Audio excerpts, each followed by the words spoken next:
नमस्कार, मैं हूं अर्चित और आप देख रहे हैं एक्सेस भारत न्यूज। चलिए रुक करते हैं इस खास खबर की ओर। राजधानी लखनऊ के पत्रकार जगत से इस वक्त की सबसे बड़ी और गौरवशाली खबर सामने आ रही है।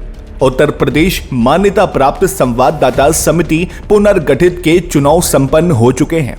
इस चुनाव में कलम के सिपाहियों ने न सिर्फ अपने भविष्य के लिए मतदान किया, बल्कि सत्ता के गलियारों से आई अड़चनों को भी अपनी एकता से परास्त कर दिया। इस महामुकाबले में श्री अनिल तिवारी जी ने अपनी लोकप्रियता का लोहा मनवाते हुए कार्यकारिणी सदस्य के रूप में ऐतिहासिक जीत दर्ज की है। वहीं श्री शेखर पंडित जी को भारी बहुमत के साथ समिति का नया अध्यक्ष चुना गया। ये चुनाव कोई साधारण चुनाव नहीं था। एनेक्सी मीडिया सेंटर के गेट बंद होने के बावजूद तपती धूप में सड़क पर बैठकर पत्रकारों ने अपने लोकतांत्रिक अधिकार का प्रयोग किया। इस पूरी प्रक्रिया में सबसे चमकता हुआ नाम रहा श्री अनिल तिवारी जी का। कार्यकारिणी सदस्य की दौड़ में अनिल तिवारी जी को पत्रकारों का अपार स्नेह और विश्वास प्राप्त हुआ।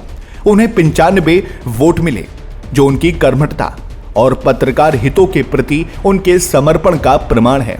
उनकी इस प्रचंड जीत ने साबित कर दिया कि वे आज भी पत्रकारों के बीच सबसे भरोसेमंद चेहरों में से एक हैं। वहीं अध्यक्ष पद पर श्री शेखर पंडित जी ने 78 वोट हासिल कर एक तरफा जीत दर्ज की। महासचिव के रूप में ज्ञानेश पाठक और कोषाध्यक्ष पद पर विक्रम राव विजय रहे। उपाध्यक्ष पद के लिए अमन अग्रवाल को सर्वाधिक 129 वोट मिले। चुनाव संयोजक प्रभात त्रिपाठी ने निर्वाचित टीम को बधाई देते हुए संकल्प लिया कि अब पत्रकारों के हक की लड़ाई और तेज होगी। चाहे वरिष्ठ पत्रकारों की पेंशन का मुद्दा हो या मीडिया सेंटर की बहाली, ये नई टीम डटकर खड़ी रहेगी। अनिल तिवारी जी और शेखर पंडित जी के नेतृत्व में इस समिति का भविष्य अब और भी उज्जवल नजर आ रहा है। जल्द ही भव्य शपथ ग्रहण समारोह के साथ सभी विजयी प्रत्याशियों को प्रमाण पत्र वितरित किए जाएंगे। कलम के इन योद्धाओं को उनकी इस शानदार जीत पर हमारा भी सादर नमन है।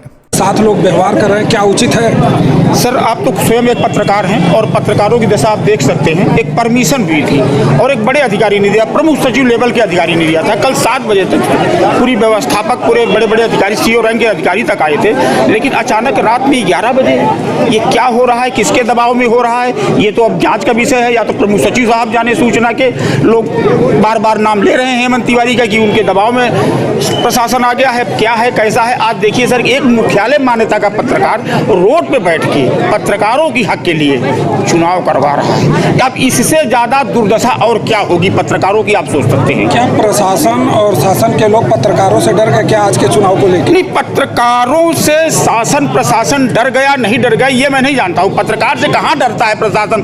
अब चाटी मुकदमा हो जाएगा।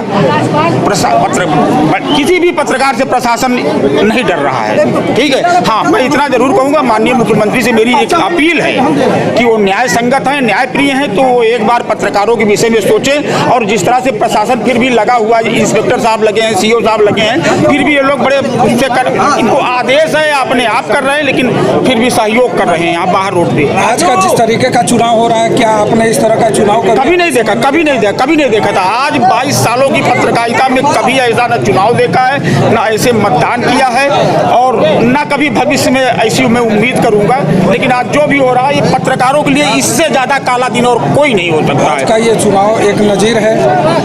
नजीर तो इसे नहीं कहेंगे हम, इसको एक काला अध्याय कहेंगे।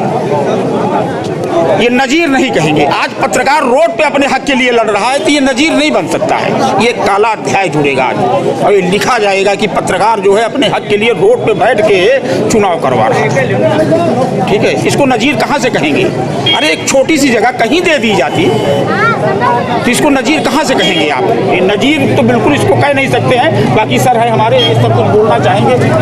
सर पत्रकारों, सर राजनीति इसको नहीं कह सकते, जी इसको राजनीति नहीं कह सकते। अनिल तिवारी मेरा शुभ नाम है, अनिल तिवारी मेरा शुभ नाम है। आप लोगों के बीच का हूँ, पत्रकार हूँ। अनिल जी, बहुत बहुत धन्यवाद, आपने